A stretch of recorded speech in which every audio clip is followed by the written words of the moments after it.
So, hi everybody, I am Kelley. I am Jim's wife, for those of you who don't know.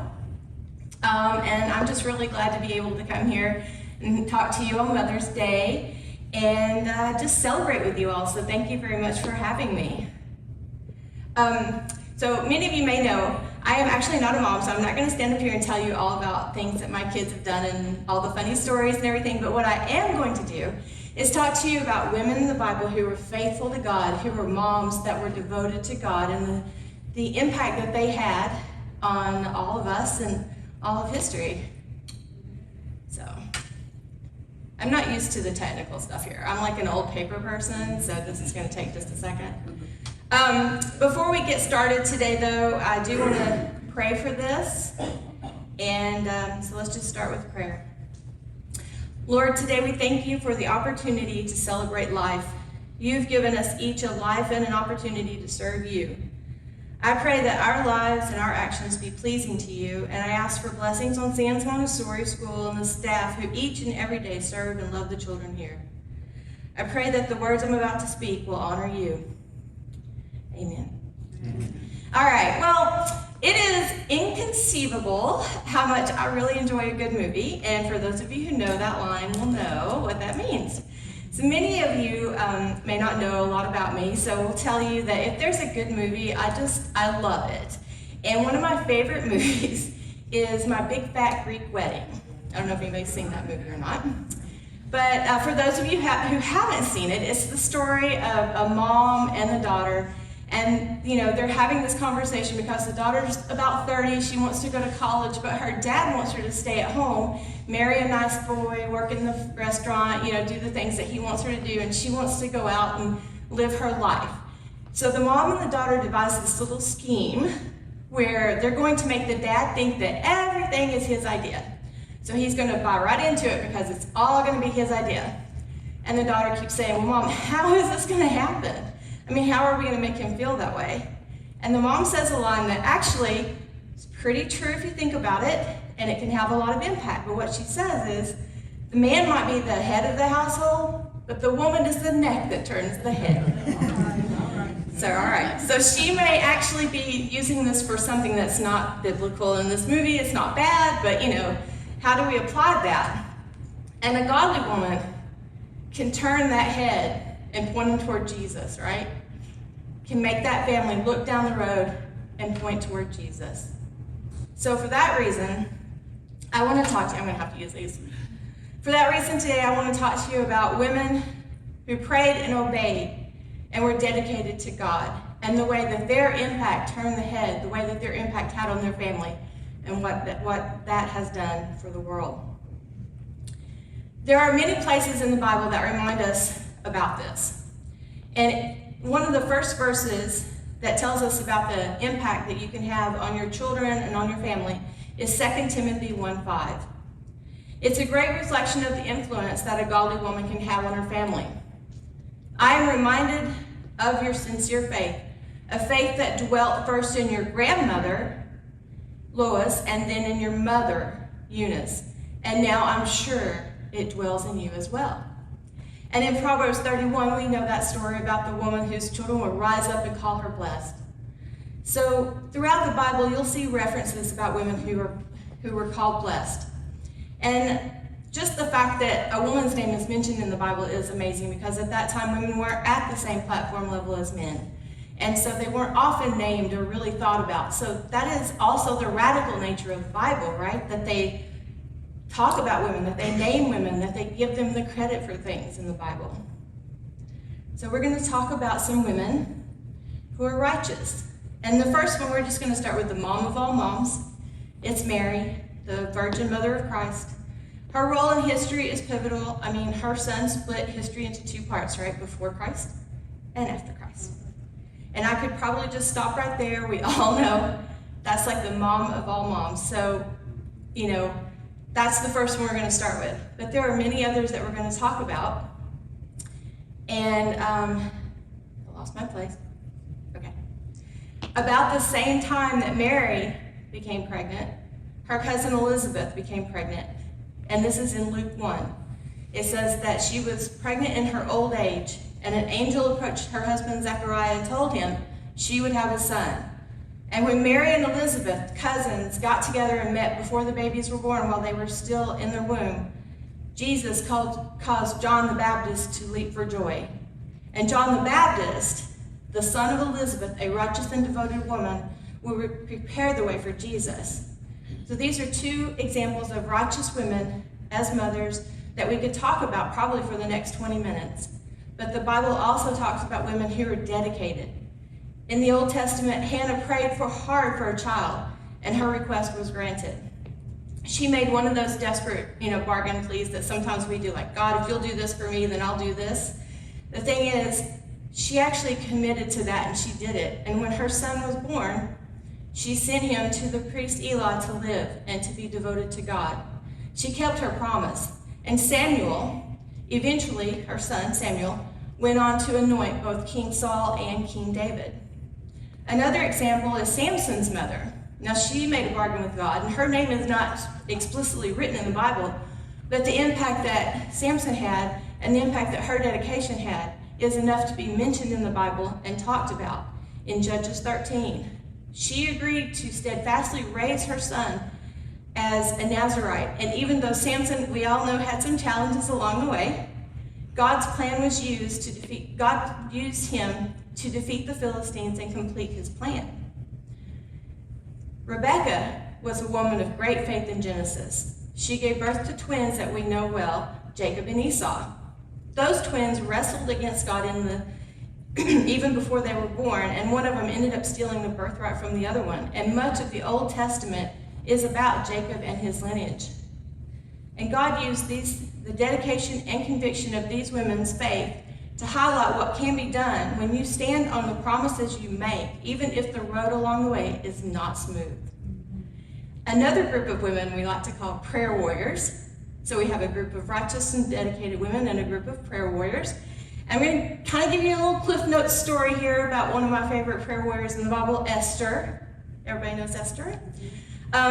She was, for those of you who may not have heard the whole story, she was a Jewish orphan girl living in Persia at the end of the Babylonian Empire in the 5th century BC.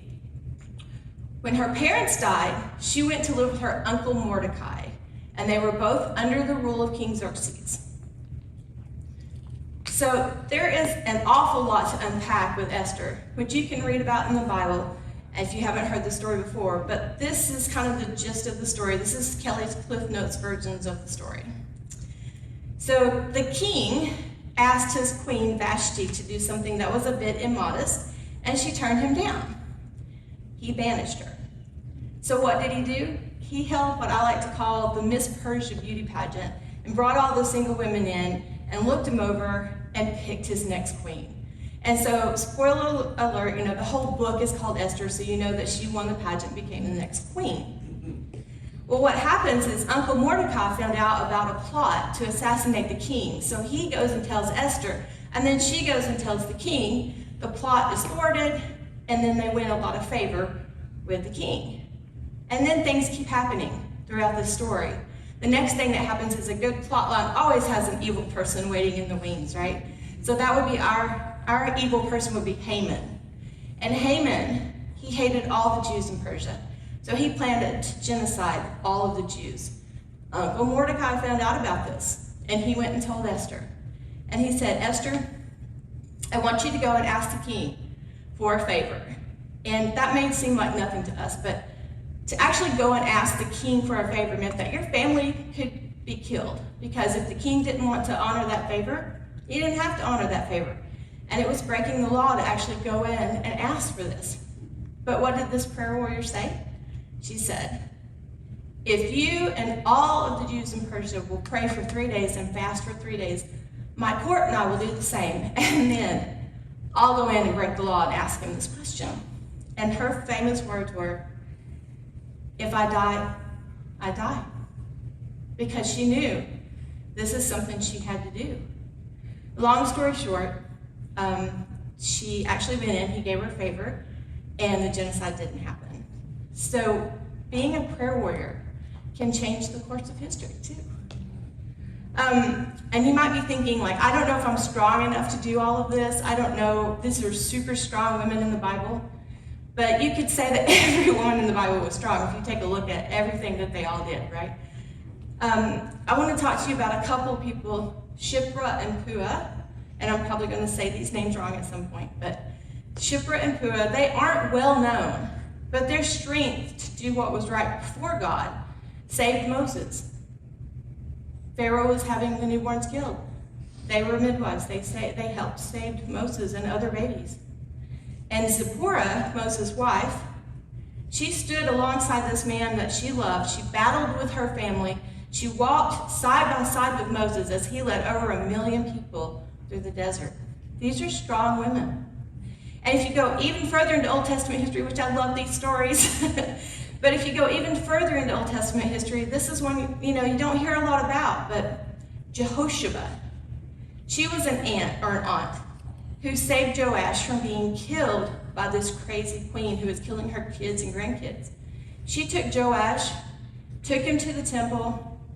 For 6 years they hid him. They trained him in the ways of the Lord, and then eventually he was put on as the rightful heir and the rightful king. And Jewish scholars today remember her as the person who saved the line of David. So those are strong women. There's also loyal women. I want to talk about the book of Ruth a little bit. There's another Cliff Notes section here. This is a story about the love, the loyalty, and the redemption between a mother-in-law and a daughter-in-law. And I'm just going to take a little pause here, kind of step to the side. I once heard Oprah Winfrey say, that says nothing to do with Ruth. I once heard Oprah Winfrey say that she was supposed to have been Orpah, but her mother transposed the letters, and so she became Oprah instead of Orpah. And the reason that's interesting here is because Ruth and Orpah were both of the people that I want to talk about today. Ruth and Orpah married into Naomi and Elimelech's family. Naomi and Elimelech were Judeans who settled in Moab during a famine. Anyway, Ruth and Orpah ended up marrying the sons. And what happened is all 3 of these men died. That leaves Naomi, Ruth, and Orpah to fend for themselves in Moab. So Naomi decides she's going to go back to Judea with her family, and she urges her daughters-in-law to, go back to your families in Moab, which Orpah does. But Ruth stays with Naomi. And she has this quote that you've probably heard a lot, where you go, I will go. We use that at weddings, it's in movies. It's a pretty well-known quote from Ruth, because Ruth is loyal to Naomi. Eventually, she marries her kinsman redeemer Boaz, and they have a happy ending, and they have a family. But it's not just this sweet story about a daughter-in-law and a mother-in-law. There is a lot of depth and determination to what Ruth did at that time. And in her decision to stay and marry Boaz, this led to the birth of Obed, who is the father of Jesse, who is the father of King David. And so Ruth's loyalty and dedication made her one of the 5 women that are mentioned in the lineage of Jesus. So these are only a handful of people, women, and over like 100 that are named in the Bible for their love and devotion to God. And this is because they did the right thing when the right thing could get them or their family killed. They did the right thing when it wasn't expected or required. They put their family, people, children, and their love of God first. And the wonderful thing is that even though these women lived thousands of years ago, we still read about them today, and we still know what they did and the stories that happened in their lives, and we're still celebrating them.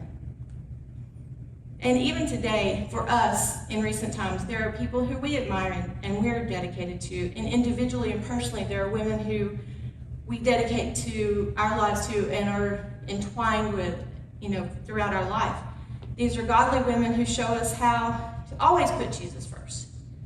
They're strong women who don't take any nonsense from anyone, including us, right? And they're quick to dispense that wisdom with grace as needed. They're kind and loving women that we would like to emulate, gentle hearts and souls that make us wish we were more like them. I actually have a short list that I want to share a few names with you today of women in my life who I love dearly and I admire greatly. So first, in the spirit of Naomi and Ruth, I want to talk about Marilyn Raleigh. She's probably going to be like, but this is my mother-in-law, Marilyn Raleigh, affectionately known as Rawls. And she is so much fun. She is just a hoot. If you look at this, look at that smile. That is a mischievous smile, isn't it? There's something going on in there. She loves to have fun. And she is the best mother-in-law that I could have asked for. I just thank God that she put up with me for 31 years, because I am really glad that I ended up with her. And I hope that we'll have many, many more fun times. The second picture is Mary Ann Sanders. Okay, this is a strong woman. I mean, like a strong woman of God. I am not kidding. She is a mix between Esther and Jehoshaphat. She fasts and prays and always goes to the chairman of the board, Jesus, before she makes a move or does anything in her life. And she protects women, so she protects women and children. She has run a women's shelter in Chattanooga for over 25 years with her husband, Jimmy, and her daughter, Marianna. She has ministered to, protected, trained thousands of women in the way that Jesus works. The next one are my sisters-in-law. So Debbie and Sherry Watson and Beth Ann Quinn. So Debbie and Sherry, if you're watching, bless your hearts for putting up with my brothers and me for all of these years. And Beth Ann, I'm still hanging in there with Jim. It's been 31 years last week, and a lot of that's due to your friendship and your sisterhood. And then fourth, my best friend, Whitney Aho. So who knew that 36 years ago, a analytic chemistry class for someone, not me, blew something up, could end up in a lifelong friendship, right? And that's how we met. We were both in the same major at college. And over the years, I've watched her raise 3 kids, homeschool these kids, move across country, take care of extended families, semi-adopt a lot of kids off and on over the years. She is an evangelical at heart. I mean, I love her dearly. She will not stop talking about Jesus. So if you ever meet her, just expect that that's the conversation that you're going to have for as long as you meet her. Each of these people are kind and loving, and I look up to all of them, and I greatly admire them, and they're all wonderful mothers. I have more people on my list I could talk about for a while here. One of these is Debbie Fry, who was, my earliest friend. I knew her when I was 5. She moved back to Delaware, but we have kept in touch since I was in first grade. When my father died, she came from Delaware down to be with me at the funeral. When Jana Marshall, she was the first person I met in college, the very first person that I met in college, and we hit it off. And even though we may not see each other for a year at a time, it's like we never stop talking to each other when we actually get together. And all of these women, they impacted me in a distinct way, some unique way. And they play a very special part in my life, and I'm very blessed to have them and their friendship and love and support. And I was struggling. I kept thinking, what is a really cool way to wrap this up? Like, there has to be some sort of loop that ties it back and puts a little bow on it and makes it all neat and pretty. I couldn't really come up with anything. So we're just going to kind of stop there, and then we're going to give you a little bit of extra information. I can tell you this. Whether you're a mom, a grandmother, an aunt, a sister, a cousin, a daughter, any of these things, or none of these things, you still have the ability to minister to other people. It may not be family, but each one of you can impact someone along the way. Each one of you can share the love of Jesus. Each one of you can plant a seed for that, and you can help further the kingdom of God. You can support someone else's mom or aunt or cousin. You can support them just by opening yourself up to them and being nice and smiling and being there when you can and sharing the love of God. And so the last thing I want to leave with you is a poem by Patricia Bankhead. It's entitled The Woman of God. People wonder how you keep smiling when things are falling apart. They wonder how you can forgive when someone has broken your heart.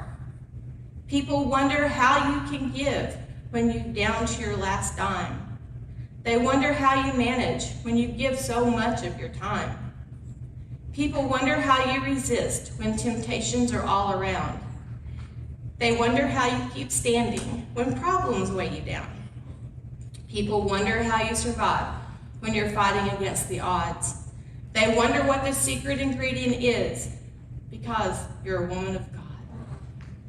So finally, I just want to leave you with one thought. To the world, you're a mom, but to your family, you're the world. So have a blessed Mother's Day. Thank you. Thanks so much. Happy Mother's Day, church. And I'm going to say Happy Mother's Day. Is this on? Yes. It is?